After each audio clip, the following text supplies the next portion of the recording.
Assalamualaikum warahmatullahi wabarakatuh, sahabat sempurnaku, teman-teman yang saya banggakan. Bismillahirrahmanirrahim.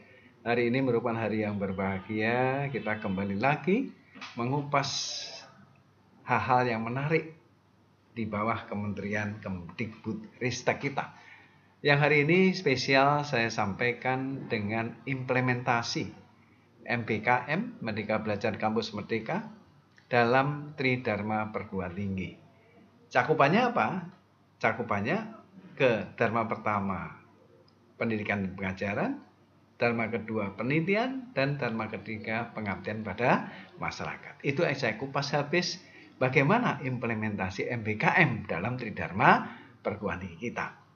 Kenapa ini penting? Kita ketahui dengan berbagai kegiatan aktivitas MBKM sesuai dengan Permendikbud nomor 3 tahun 2020.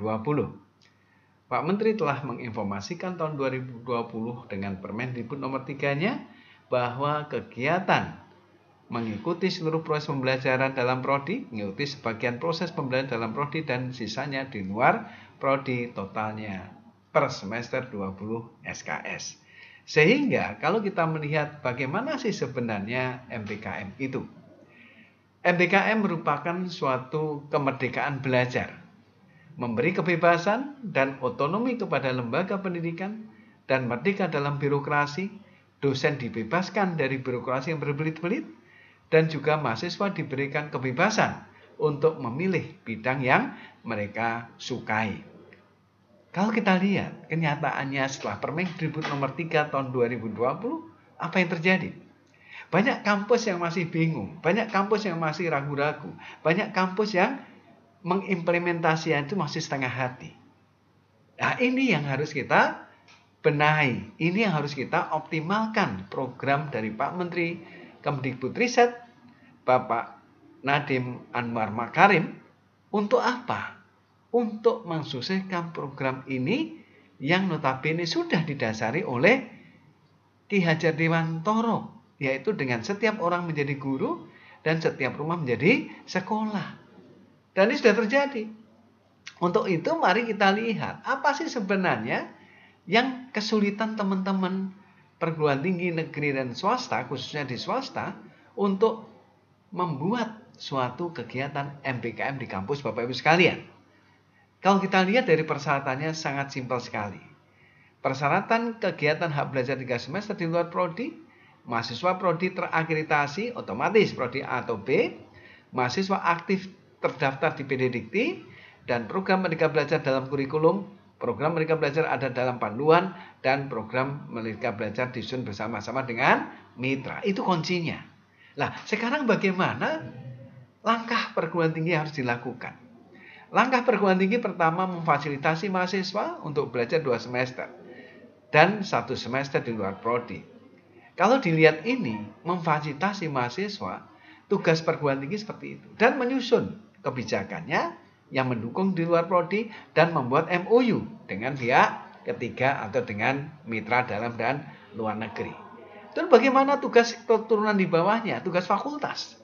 Tugas fakultas menyiapkan fasilitas daftar mata kuliah di tingkat fakultas yang akan diambil oleh mahasiswa lintas prodi dan menyiapkan MOE atau SPK dengan mitra dalam dan luar negeri yang relevan.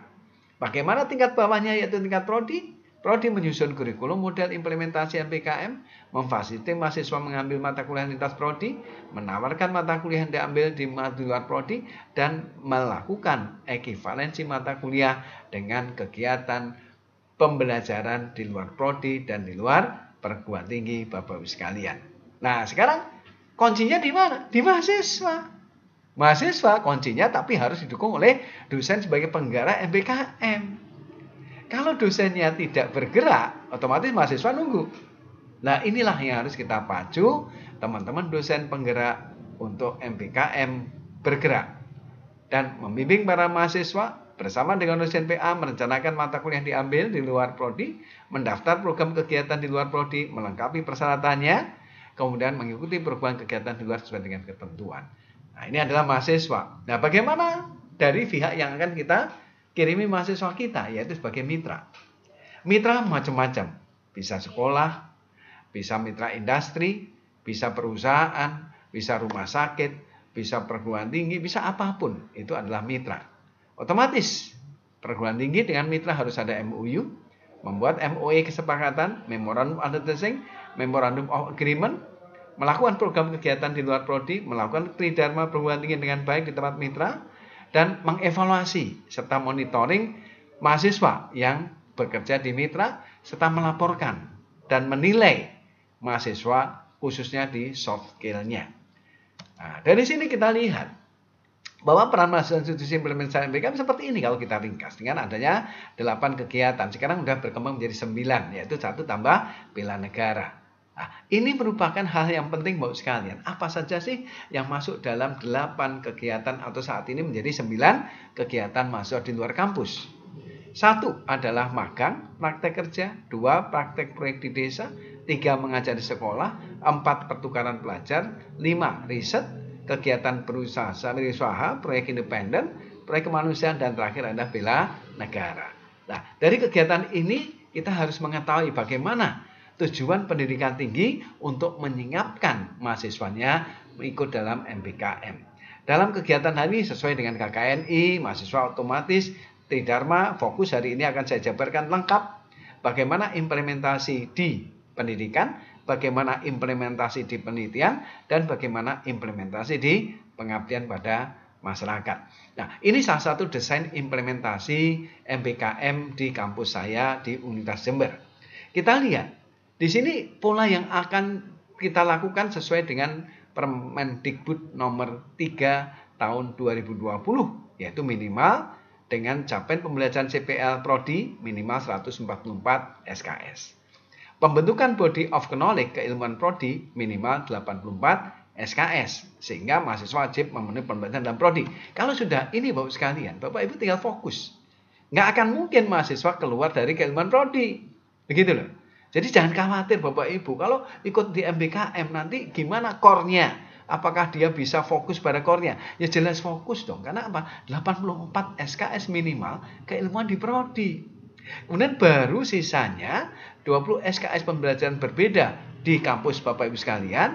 Kemudian 40 kegiatan 40 SKS di lembaga di luar perguruan tinggi. Ini program MBKM. Sehingga pengkayaan kompetensi lulusan dan mengarah kepada pembelajaran reguler yang ada di kampus kita. Nah, kalau kita susun dalam per semester, ini pelaksanaan MBKM di kampus kami, pada semester 1, 2, 3, semester 3 diizinkan MBKM. Tapi apa? Hati-hati. Semester 3 sampai semester 7 difokuskan untuk pertukaran pelajar.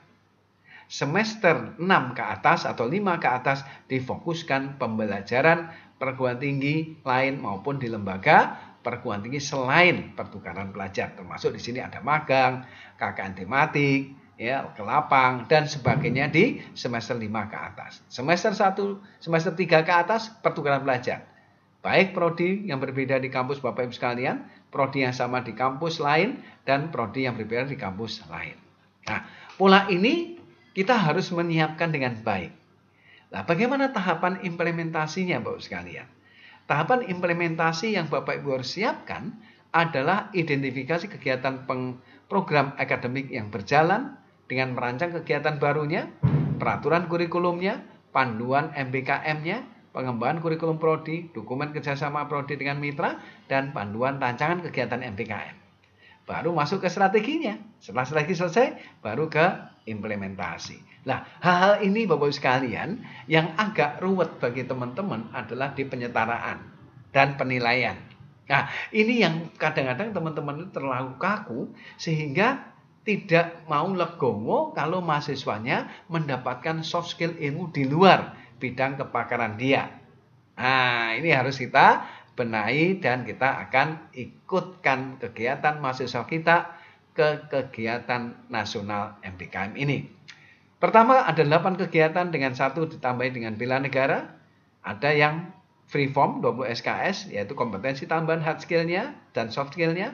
Ada structure form 20 SKS dengan penyetaraan dan ada hybrid form 20 SKS penyetaraan dan kompetensi tambahan hard skill dan soft skill-nya.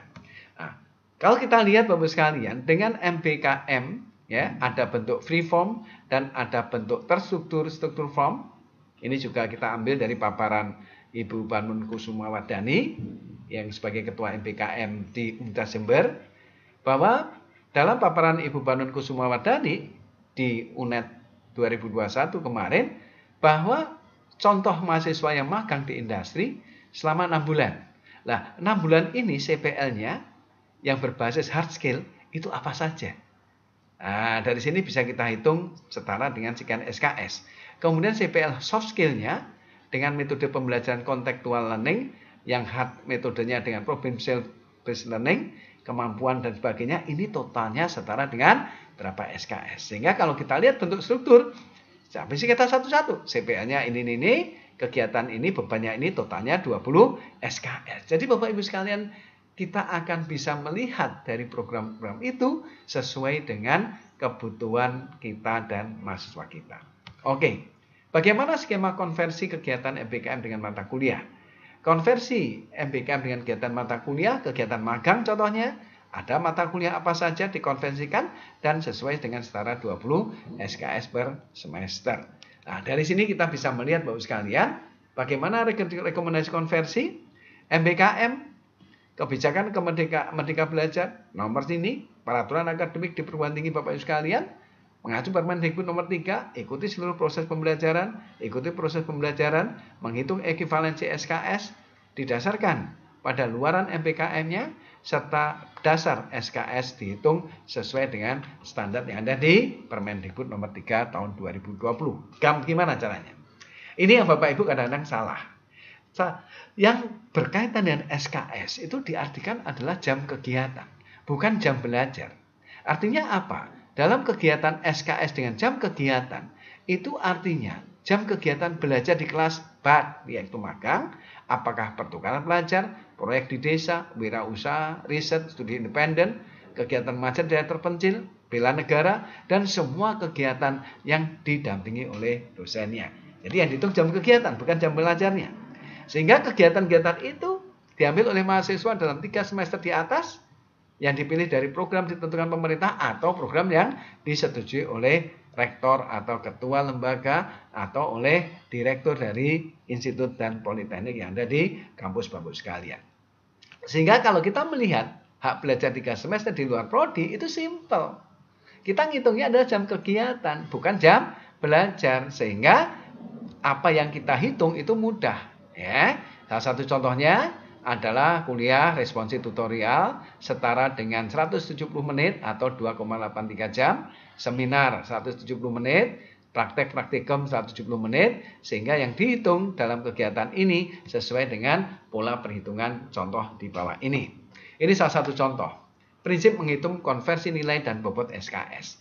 Bapak Ibu sekalian yang saya banggakan, acuan konversi nilai bobot SKS kegiatan pembelajaran terhadap mata kuliah disesuaikan CPL dan kesesuaian waktu kegiatan belajar per SKS-nya.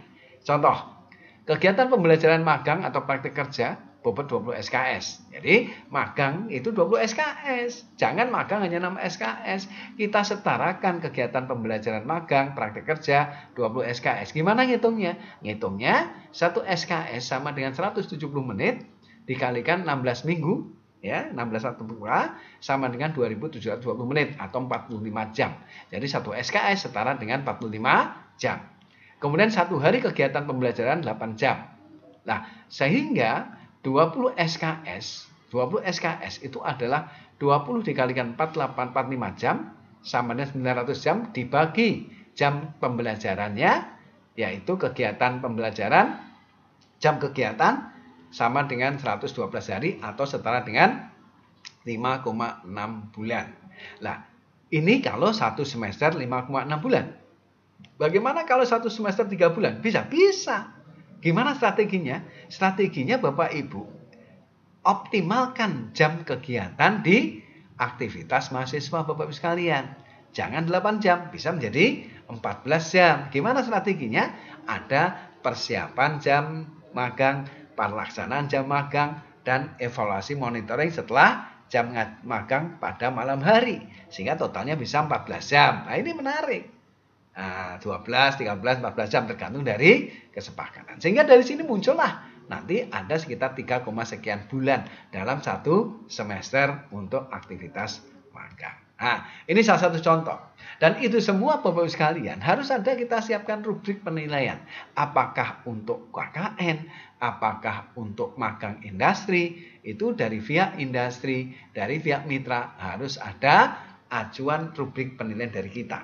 Nah, acuan penilaian rubrik dari kita itu gimana? Boleh, silahkan. Kalau sistem penilaian dari Bapak sekalian A, B, contohnya A lebih dari 85, kegiatan yang sudah dilakukan ini dan luarannya seperti ini, yang AB 76-84 pelaksana seperti ini dan luaran seperti ini dan B seperti ini. Nah, ini salah satu contoh. Kalau Bapak Ibu penilaiannya ada A, B, dan C, silahkan. Yang menilai siapa? Yang menilai adalah pihak mitra. Ya, soft skill-nya dan hard skill-nya bisa dinilai dari pihak dosen pembimbingnya. Bagaimana sih sebenarnya peluang MBKM ini? Luar biasa. Kenapa saya katakan luar biasa? Peningkatan kerjasama dalam dan luar negeri meningkat, terjadinya transfer knowledge, dan lulusan lebih berkarakter dan kompetitif. Coba bayangkan. Jadi sangat mulia tujuan dari Bapak Menteri untuk meningkatkan kualitas SDM dan tidak hanya memakai kacamata kuda. Nah, ini penting untuk Bapak Ibu ketahui dengan seksama. Nah, bagaimana implementasi di Dikjarnya? Tadi kita uraikan, kita bisa dengan join kurikulum. Ini adalah hasil klasterisasi dari setiap perguruan tinggi, mulai klaster 1, 2, 3, 4, dan 5. Jumlahnya semakin meningkat klaster yang tertinggi, ya, sehingga klaster yang paling bawah juga akan semakin menurun.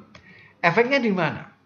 Pada saat Bapak Ibu di klaster 1 perguruan tingginya, maka SDM infrastruktur kuat, bagus, dan siap ditingkatkan ke peringkat internasional dengan ada pola-pola internasional standarisasi. Kemudian penguatan kapasitas reputasi internasional harus dikuatkan. Kalau di klaster 2, SDM dan manajemen relatif kuat, belum berhasil didayagunakan untuk prestasi nasional yang tinggi, sehingga penguatan manajemen internal harus dioptimalkan. Yang ketiga, klaster 3, yaitu SDM dan manajemen kualitas sedang dan belum mampu didayagunakan mencapai prestasi nasional. Nah, ini harus digenjot, gitu loh. Harus genjot supaya dari klaster 3 naik di atas 2, 2 naik ke 1. Nah, peningkatan kualitas SDM, penguatan kapasitas manajemen internal, ini penting Bapak sekalian. Nah, ini berlaku bagi para pimpinan perguruan tinggi. Mari kita tingkatkan kualitas perguruan tinggi Bapak sekalian untuk meningkatkan kualitas SDM-nya, penguatan kapasitas manajemen internalnya. Kemudian kalau naik ke klaster 2, peningkatan manajemen internal, berdaya guna sumber daya perguruan tingginya, sampai ke klaster 1 mengarah ke internasional, reputasi yang go internasional. Gimana caranya? Join kurikulum. Gitu lah. Jadi join kurikulum ini bisa dimasukkan kegiatan MBKM, bisa. Sangat bisa. Jadi kalau kita lihat join kurikulum tingkat fakultas, ya, kemudian outbound inbound-nya, ada joint degree, double degree, kemudian ada pelaksanaan implementasi dari kegiatan aktivitas tridharma riset untuk paper faculty, citasin paper dan sebagainya. Nah, sehingga kalau kita lihat kinerja dosen dan joint kurikulum menuju ke arah perguruan tinggi global, maka world class university ini sasarannya. Baik lewat joint research, joint paper, joint degree, joint publishing, baik short course, transfer credit, joint examination, atau joint supervisor, international advice, double degree, dan joint degree. Nah, dari sini kita bisa melihat Bapak sekalian, bagaimana dengan pola-pola outbound transfer credit.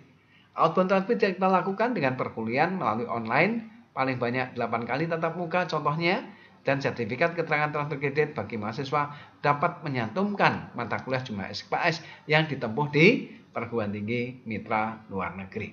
Nah, dari sini apakah kita harus jauh dari Indonesia? Boleh, tapi kita lihat tetangga kita sangat dekat, yaitu di ASEAN. Kita sudah sepakat dengan ASEAN Community 2015 kemarin, yaitu ASEAN Community Security, Community Economy, dan Community Social Culture. Nah, dari semua aktivitas itu otomatis harus punya interdisiplin bersama dan memiliki suatu kemitraan yang tidak bisa dilepaskan. Nah, untuk itu Bapak sekalian, contoh untuk kegiatan joint kurikulum. Implementasi MBKM di dalam kegiatan joint kurikulum nasional dan internasional, yaitu kita bisa meningkatkan kualitas pendidikan, profesionalisme, networking, learning process quality, high quality of human resources, dan sebagainya.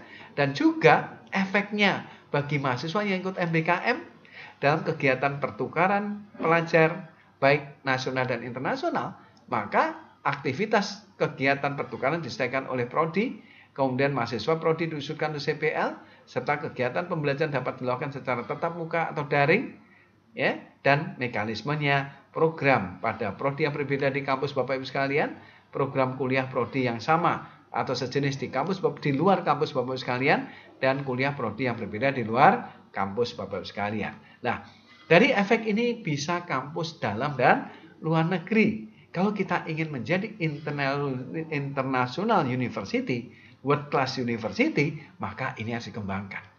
Curriculum development, professional development, staff and administrator, international development project, intentional linking, community linking, international student and lecture, exchange and joint research, exchange program, and double degree program. Strateginya gimana? Sama. Jadi Bapak Ibu, dengan kualitas kurikulum Bapak Ibu di kampus masing-masing bisa kita buat menjadi internasional kurikulum. Ya. Gimana strateginya? International General Education, infusing major and variety discipline, harus punya disiplin ilmu yang varietas, yang banyak sekali, variety. Kemudian creating major and minor and certificate, international focus, international professional school curriculum, integrating study of internship, developing foreign language, Japan, English, or China, creating joint curriculum, also developing policy. Nah, developing policy itu siapa? MBKM masuk di sini. MBKM masuk. Sehingga Bapak Ibu sekalian, ini sudah saatnya kita mengangkat mahasiswa-mahasiswi kita untuk networking, untuk kegiatan menunjang program-program pemerintah Permendikbud nomor 3 tahun 2020 dengan MBKM. Nah, aktivitas internasional yang paling banyak di mana? Ternyata 15% aktivitas internasional adalah joint research project. 15% berikutnya adalah study abroad. 13 Institutional Cooperation Agreement, MOA, MOU. International Curriculum, 12%. Nah, ini kan hal yang menarik. Ya, 12% adalah Faculty Exchange or Mobility Program, termasuk kegiatan MBKM. 12% dunia, bayangkan. Begitu besarnya. Nah, bagaimana planning dari pemerintah dalam rangka untuk meningkatkan aktivitas student mobility? Student multi exchange student, double degree, joint program, joint research, exchange lecture between University Indonesia, Asia, atau negara-negara lain. Untuk apa? Untuk meningkatkan inner university partnership. Nah, untuk itu Bapak sekalian, salah satu partnership dengan skema pertukaran pelajar, masih ingat, pertukaran pelajar baru boleh dilakukan setelah semester 3 ke atas. Ya, jangan semester 3 ke atas itu magang, terlalu berat. Jadi kita siapkan pertukaran pelajar semester 3 ke atas, baik di dalam kampus sendiri dengan prodi yang berbeda, di luar kampus Bapak Ibu sekalian, di luar prodi kampus yang berbeda. Nah, bagaimana polanya? Untuk pola yang di luar kampus yang berbeda bisa dilakukan dengan kegiatan double degree atau bisa dengan master degree baik sit-in atau dengan program joint degree-nya. Nah, dari sini Bapak sekalian, bagaimana hasil dari mahasiswa yang pernah magang untuk di luar kampus Bapak Ibu sendiri? Kegiatan yang didapatkan bagi mahasiswa adalah hard skill dan soft skill. Hard skill, keterampilan kompleks problem solving, analytical skill. Dengan soft skill, etika profesi kerja, komunikasi, kerjasama, dan sebagainya. Ini ada kata-kata kunci Bapak sekalian, kata-kata kunci yang mahasiswa dapatkan. Dari kampus kami Universitas Jember, hal ini sudah dikelola dengan baik dan sudah menyebar banyak sekali mahasiswa dan efektif MBKM yang sudah dilakukan dari kampus Universitas Jember. Nah, dari kegiatan ini meningkatkan kompetensi mahasiswa secara utuh, siap kerja, dan menciptakan lapangan kerja baru. Ini luar biasa. Jadi memang luar biasa sekali dengan program. Nah, sekarang bagaimana mahasiswa MBKM diarahkan juga ke arah dharma kedua, yaitu riset. Strateginya sebenarnya. Kita ingat Bapak sekalian, riset dan pengabdian masyarakat itu wajib adanya multidisiplin. Jadi Bapak Ibu kalau membuat proposal penelitian atau pengabdian, wajib ketua dan anggota prodi yang berbeda. Kalau satu prodi harus kompetensi berbeda atau konsentrasi berbeda. Intinya apa? Intinya kolaboratif. Dengan kolaboratif ini akan menghasilkan ilmu yang bisa diimplementasikan. Baik itu dalam bentuk kegiatan produksi massal, seperti yang pernah saya lakukan, membuat pupuk organik granul dan cair secara massal, membuat pabrik biopestisida secara massal, dan mass production.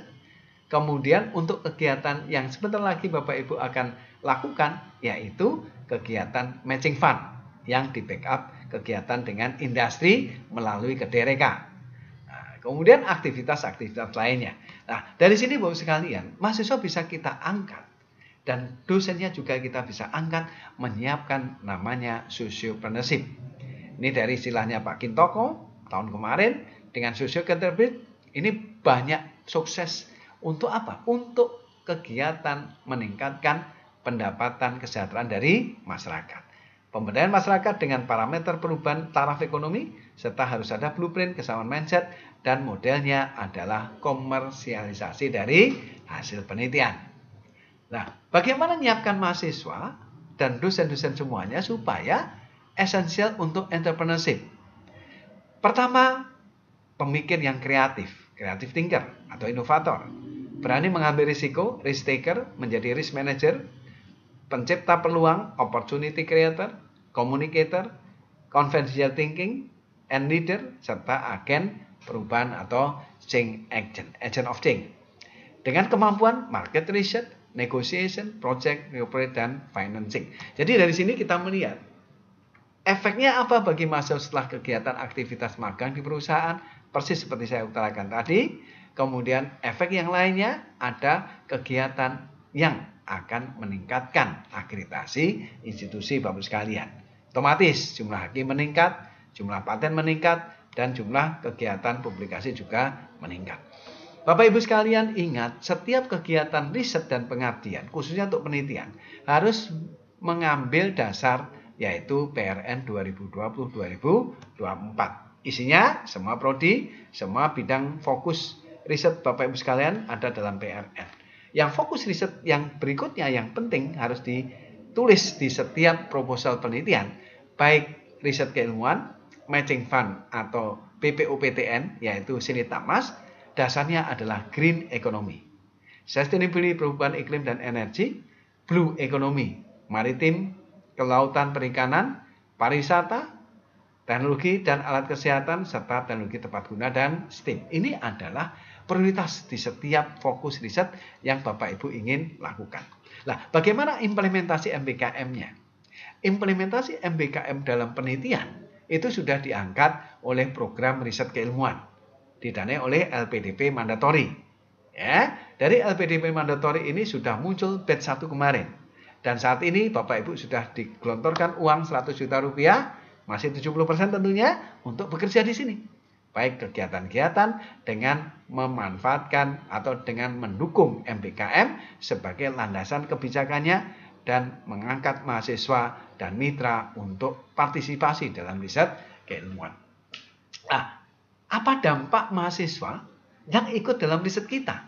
Dalam MBKM, passion menjadi peneliti itu penting bagi mahasiswa. Tidak semua mahasiswa setelah lulus itu ingin jadi pegawai negeri, ingin wirausaha, ingin wirausaha, ingin menjadi manajer, tapi juga ada yang ingin jadi peneliti.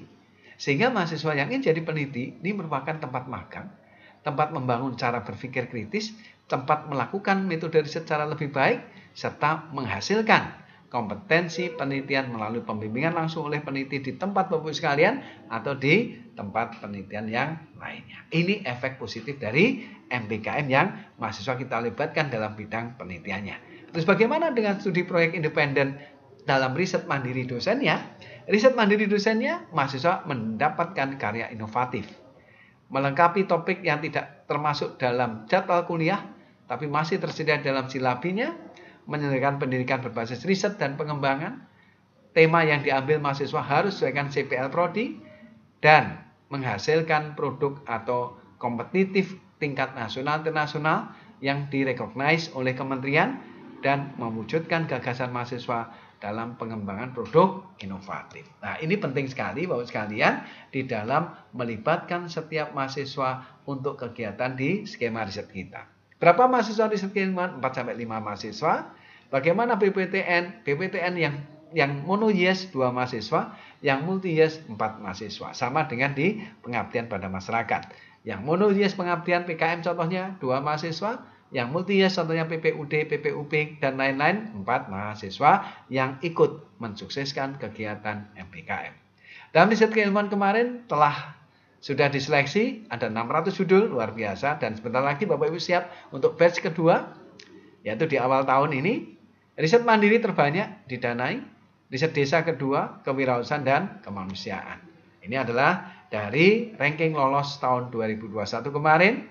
Dan selamat bagi perguruan tinggi yang teman-teman dosennya lolos di riset keilmuan, dan tetap semangat yang belum lolos untuk bisa ikut di awal tahun 2022 dengan batch kedua dari riset keilmuan. Hibah riset mandiri, kewirausahaan, riset desa, dan kemanusiaan. Apa itu mandiri riset dosen? Ini juga mandiri riset dosen adalah untuk melatih calon-calon peneliti dari mahasiswa, meningkatkan ekosistem penelitiannya, dan juga menyiapkan calon-calon mahasiswa untuk peneliti yang handal. Ini salah satu contohnya. Kemudian hibah riset desa. Hibah riset desa juga akan menyiapkan mahasiswa kita di kegiatan MPKM untuk skema pembangunan desa. Menghasilkan mode pembelajarannya, menghasilkan mode pembelajaran berbasis desa, ada dilengkapi RPS, silabi, penyertaan SKS, dan sebagainya.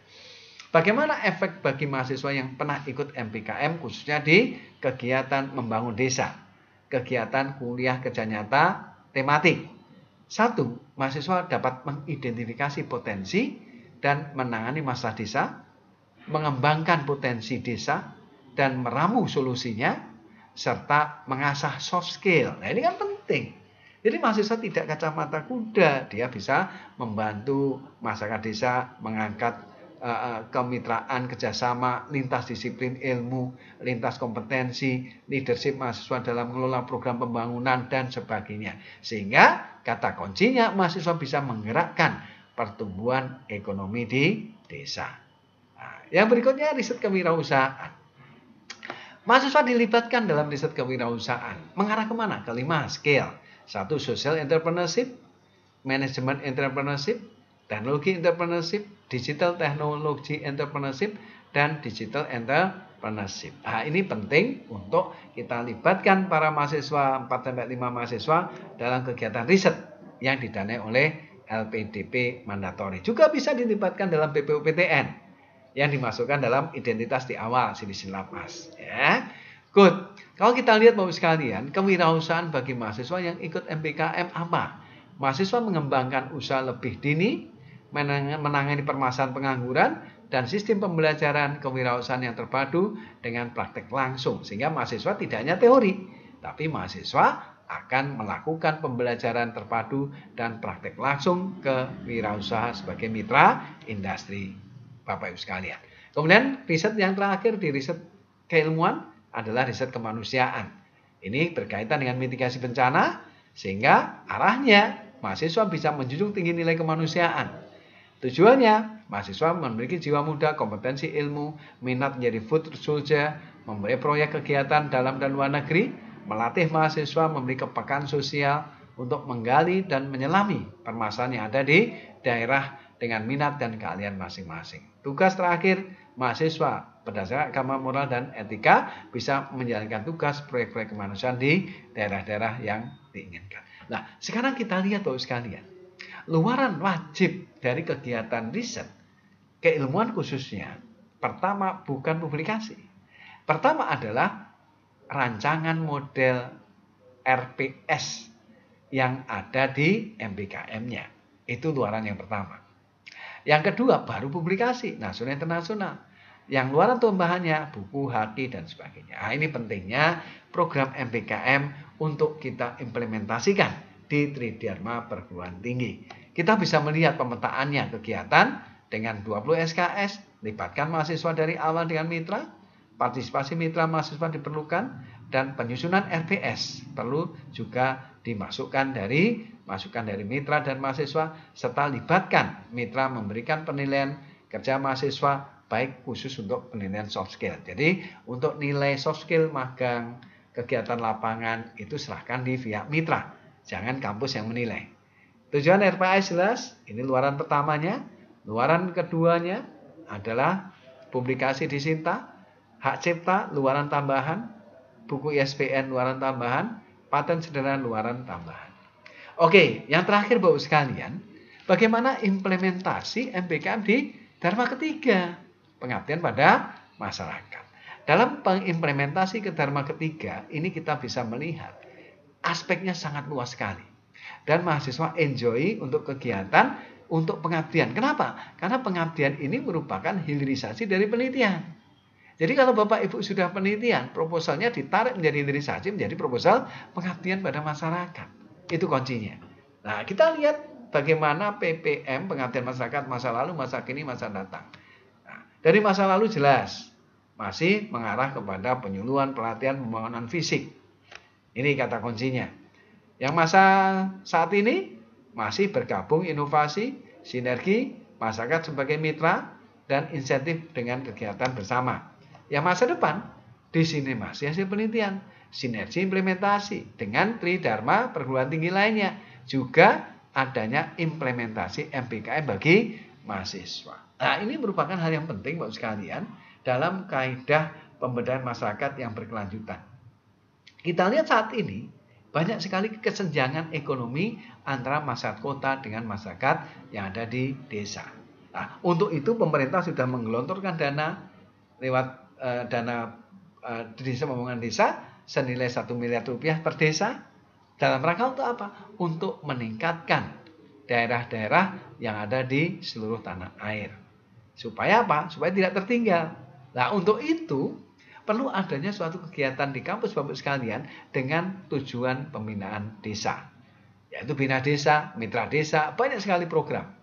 Tujuan untuk apa? Tujuan untuk membawa pencerahan bagi masyarakat, membantu memecahkan masalah, membantu menguraikan beban masalah, serta menuntun masyarakat ke arah kehidupan yang lebih sejahtera. Melalui apa? Melalui aktivitas bina desa, atau mitra, atau desa mitra, atau apapun. Banyak sekali skema di Sinitakmas khususnya pengabdian masyarakat yang mengarah kepada binaan atau pembangunan atau mitra desa ini. Itu bisa melibatkan mahasiswa di MBKM-nya.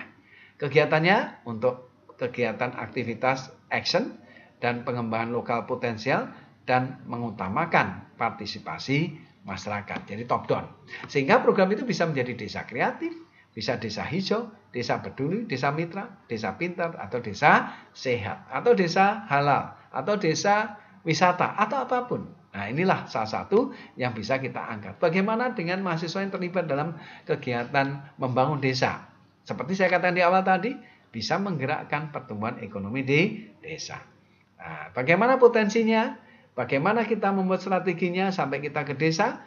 Bagaimana pula pendekatannya? Ini perlu kita lakukan, duduk bersama, ikutkan dan gunakan pimpinan lokal, dan manfaatkan institusi kelompok-kelompok yang telah ada di masyarakat. Angkat para kiainya, angkat para tokoh masyarakatnya, kegiatannya realistis dan problem solving.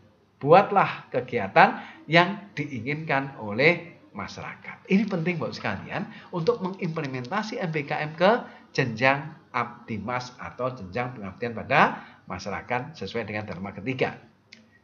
Bagaimana dengan pola-pola kerjasamanya? Saat ini sudah masuk ke Hesahelik.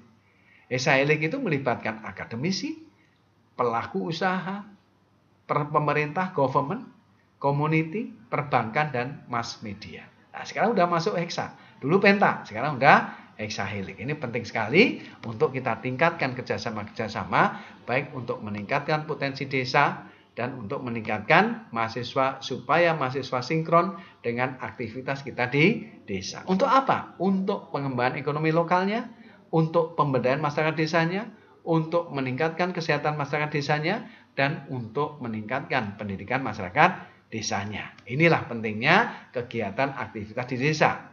Menghasilkan rancangan model pembelajaran membangun desa yang diterapkan dalam pembelajaran MBKM, model pembelajaran adopsi kearifan lokal yang memiliki nilai universal, kemudian menghasilkan iptek peralatan kebijakan yang berguna, menggabungkan kegiatan riset dengan program pembangunan desa, serta diseminasi hasil penelitian untuk pembangunan desa. Nah, ini penting sekali Bapak sekalian. Untuk itu, ini salah satu karya hasil dari Universitas Jember yang notabene menghasilkan aktivitas yang berdampak secara nasional, yaitu namanya Smart Greenhouse. Ini gabungan antara implementasi dari riset ke aktivitas pengabdian masyarakat. Tentunya bisa kita libatkan masuk MBKM untuk aktivitas di dalam Smart Greenhouse ini. Smart Greenhouse ini sudah banyak kita bangun di beberapa lokasi, dan kegiatan ini simpel, kita membuat greenhouse yang dikelola dengan jarak jauh, yaitu dengan smart handphone. Kapan penyiraman airnya, kapan mulai AC dinyalakan, kapan cahaya dinyalakan, kapan akan ada pemupukan, dan sebagainya. Semuanya berbasis dengan kegiatan handphone. Nah, kegiatan ini Bapak sekalian telah dimotori oleh Bapak Dr. Bambang Marhenanto dan saya sendiri dalam kegiatan rancangan Smart Greenhouse untuk kegiatan yang berdampak langsung kepada petani dan masyarakat, yang kegiatan mengarah kepada peningkatan kesejahteraan. Nah, ini beberapa media sudah mengupload, membuat sesuai kegiatan Smart Greenhouse ini. Demikian Bapak sekalian, dan penutup perlu kita ketahui, MBKM ada suatu keniscayaan. Dunia berubah begitu cepat, siapkan diri Anda untuk menyambutnya. Proses pembelajaran dapat di mana saja. Belajar daring dari MBKM, intinya penuh semangat implementasi MBKM di perguruan tinggi Bapak, baik dalam dan luar negeri mitranya.